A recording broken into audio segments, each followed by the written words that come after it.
ये रंग मुझे कुछ ठीक नहीं लग रहा है, बहुत ज़्यादा ही सिंपल है। तो चलो इसे चांदी से बनाते हैं, बढ़िया रहेगा। और खोखला भी है, पेपर टाइप खोखला है ये। डब्बा तो सादा है। मैं तुम्हें एक सैंपल बना के दिखाता हूँ। ओके। हेलो, हाँ भाई बोलो। क्या? तुम शांत हो जाओ, मैं आता हूँ। क्या हुआ? कुछ नहीं, मैं आता हूँ।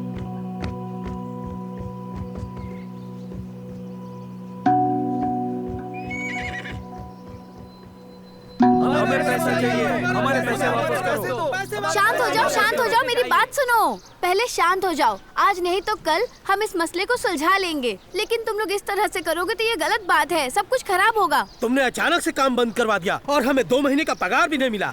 अब तुम बोल रही हो ये गलत बात है। अब बताओ। तुम्हारे बॉस ने ही फोन किया था, वो पैसे का इंतजाम कर रहे हैं। ठीक है, तो उनसे कहो कि हम सबका हिसाब चुकता करें। हाँ, हमें पैसा चाहिए, हमारा पैसा दो। क्या कमेटी संभाल नहीं सकती? तुम लोग कमेटी के पास गए और तुम्हें पता है ना, सेक्रेटरी और डायरेक्टर मीटिंग के लिए बाहर गए हैं। समझने की कोशिश तो करो। हमें समझाने की कोशिश मत करो, हमें पैसे दो। हमें तो अपना पैसा चाहिए बस। हमारा शांत हो जाओ, शांत हो जाओ। अरे सब लोग शांत हो जाओ। हमारा पैसा वापस करो। हमें कुछ नहीं पता। हमारा पैसा दो। हमें मेरा पैसा वापस करो। पैसा दो मेरा, मुझे पैसे चाहिए। अरे रुक जाओ। जल्दी से हमारा पैसा दो। पैसा वापस करो, पैसा वापस करो, हमारा पैसा वापस करो, हमारा पगार दो। मैंने कहा शांत हो जाओ। पैसा, हे जी, हमारा पैसा वापस करो। पैसे चाहिए। रुको, याओ आ गया, उसकी बात सुनते हैं। अरे इस पर क्यों चिल्ला रहे हो? लड़की पे चिल्लाता है क्या कोई? चलो अपनी प्रॉब्लम से निपटते हैं। हाँ ये लो, चलो। हाँ ये लो तुम लो।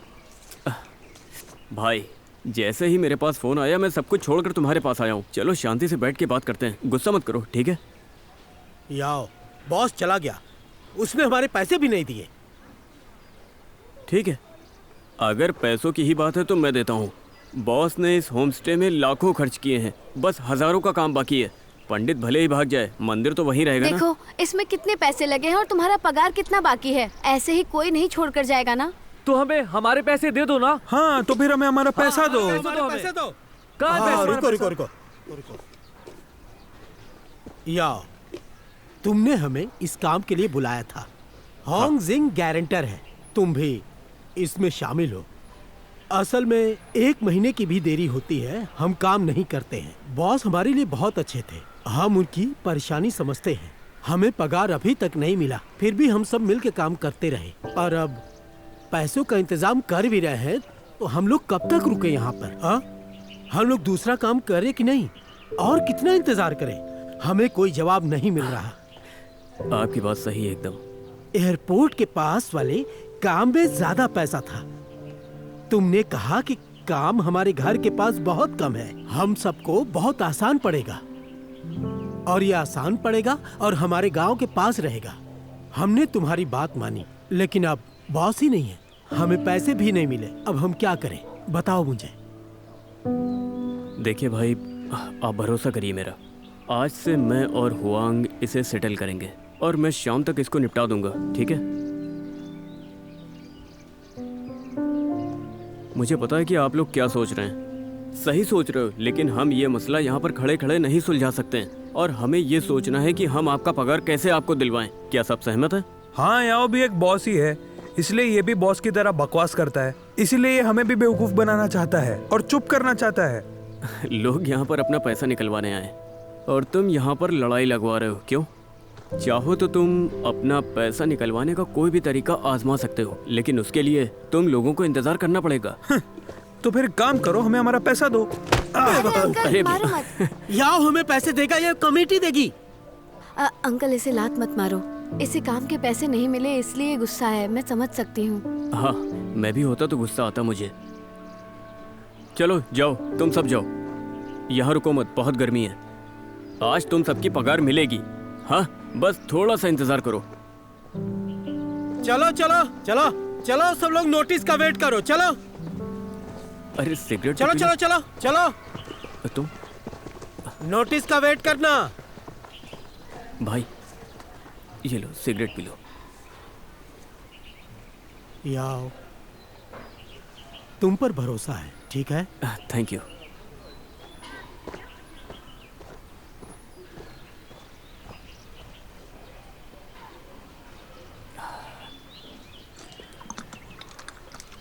अरे क्या कर रही हो, आराम से पियो ना।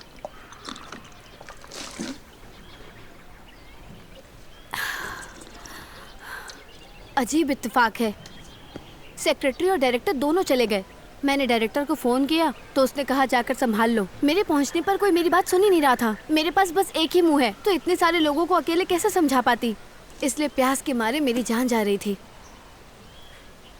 बॉस को आखिर हुआ क्या है? वो सच में कंगाल हो गए क्या? मैंने फ़ोन तो किया था, वो पैसों का इंतज़ाम कर रहे हैं। अच्छा, उन्होंने इस होम स्टे में इतना पैसा लगाया, अगर वो सच में कंगाल हो गए तो उन्हें वापस आकर घर बेचना ही चाहिए। इसे बेचना इतना आसान नहीं है। अगर शाहुआ बुक स्टोर होता तो आसानी से बिक जाता। तुम्हारी दोस्त कब आएगी जो फोटोग्राफी सीख रही है? उसने कहा शूटिंग खत्म होते ही आ जाएगी। ठीक है। हे, तुम्हारी होंगडाओ कहाँ है? क्या कहा तुमने? मेरी होंगदाओ? तुम्हारी शादी हो गई है और तुम्हें पता ही नहीं। मुझे नहीं पता।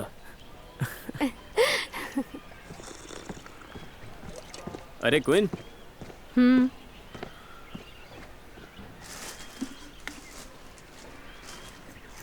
क्या हुआ? पापा से झगड़ा हुआ है क्या?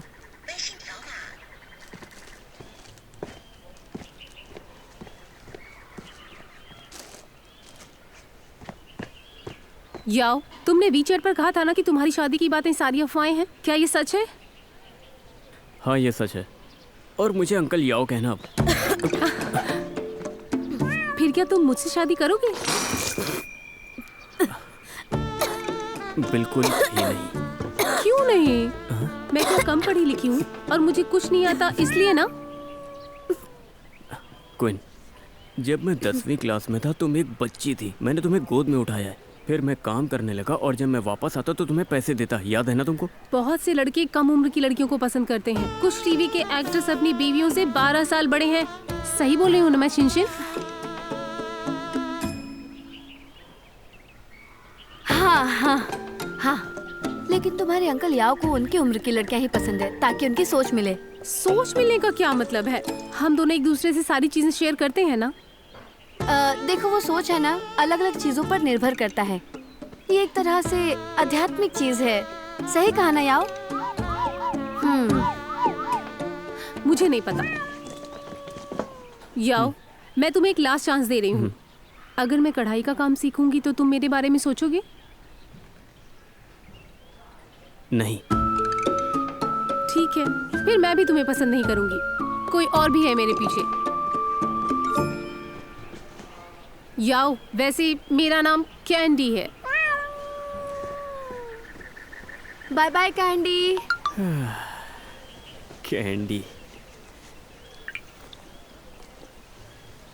मैंने डाक्शा से कहा है कि आसपास जहाँ भी गांव में काम चल रहा है उसके बारे में हमें बताए। हम उसको जाकर देख सकते हैं।